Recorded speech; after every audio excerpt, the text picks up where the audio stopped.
Hey there, this is Anne-Marie, the Anti-HR HR Lady. I am the founder and creator of the Anti-HR HR Consultancy, where I provide employee-focused HR advice and support. I specifically help employees, specifically Black people and Black women, navigate their way out of discriminatory, hostile work environments on their own terms, i.e., I teach people how to make their employers pay them to leave discriminatory, hostile work environments. Now, I've been getting a lot of calls, emails, DMs from people who are having really difficult experiences in their workplace. And so I wanted to just drop this HR tip for you. Here's what a lot of you are doing wrong.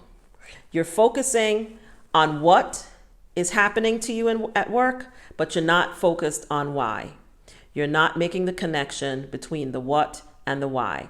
And in order to successfully navigate your way out of these workplaces on your terms, you have to not only focus on what is happening to you, but why it is happening. I'll give you an example. Recently spoke to someone on Discovery Call, looked at her intake form. She had written lots of exposition about micromanagement, being gaslit, tone policed, bullied in a workplace that was predominantly women, and the majority of the people that she was interacting who were engaging this behavior were all women, both Black and white women. And I asked her a question. I asked her, well, why do you think this is happening to you? And can you show that there's a high likelihood that this is happening to you because of your belonging to a protected class, right?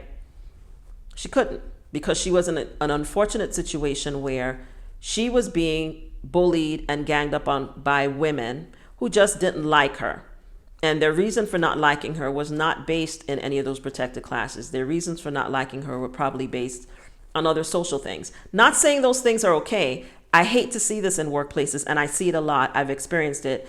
As women, we are horrible to each other at work, and a lot of us gang up on the person, whoever we decide doesn't fit in or isn't in. We form cliques in the workplace, and we make work really horrible.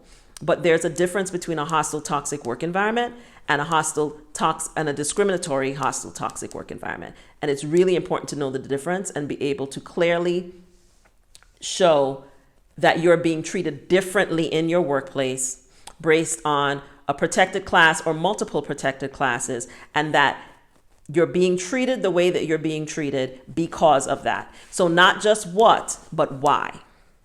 So for example, spoke to another person where they were talking about being bullied, being called out in meetings, being, the microaggressions, the home policing, the normal things that we as people of color recognize and experience in these work environments.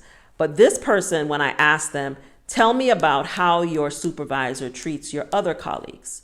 Are they treating your other colleagues differently, the same, etc.? She was able to clearly show and tell me multiple instances of where she was being treated differently, while her colleagues who were not Black, were not female, were being treated differently and better, right? So for example, she asked to take off time in alignment with her company policy and was told on multiple occasions she could not, while she watched colleagues who were white go in and ask for PTO and get it approved immediately, right? And that was just one example. So that's an example of being able to not only talk about what is happening, but start getting at why it might be happening. And when you're able to do that successfully, and especially if you're able to show multiple instances of this happening, you are well positioned to show that there is discrimination happening in your workplace because you are being treated differently. And so whether you come and work with someone like me, or you hire an attorney, or you go file an EEOC complaint on your own or with an attorney, you're more likely to be successful because you can show that there is differential treatment happening in your workplace and that you are on the negative receiving end of that treatment. But if all you can do is say, they did this bad thing to me, they did that bad thing to me, they did this bad thing to me, and it makes me feel really, really bad, that's bad and it shouldn't be happening, but that's not going to necessarily get you to make them cut the check.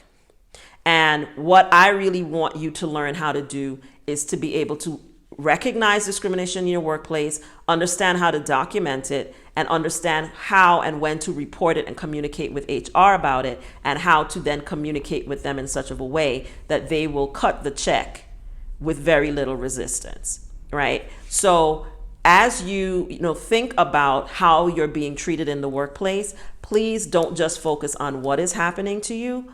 Also spend some time focusing on why it might be happening to you, and carefully document any differential treatment you experience in your workplace. If you feel that you are experiencing discrimination in your workplace and you would like advice and support in navigating your way out of it, please do not hesitate to go to my website and book a discovery call with me. You can also grab access to my online course where I teach you exactly how to ask for an exit from a discriminatory, hostile work environment with cash and actually get it. So please make sure that you're thinking about this in the right way, because too many of you are coming to me, you don't have your documentation together, and you can't even answer that question because you haven't even thought about it. Not because it's not necessarily discrimination, but because you haven't even thought about it in that way. And so please think about not just the what, but the why. I hope this was helpful. I'm Anne-Marie, the Anti-HR Hr Lady. HR is not your enemy, but they're definitely not your friend. But I am. I'll see you in the next video. Bye.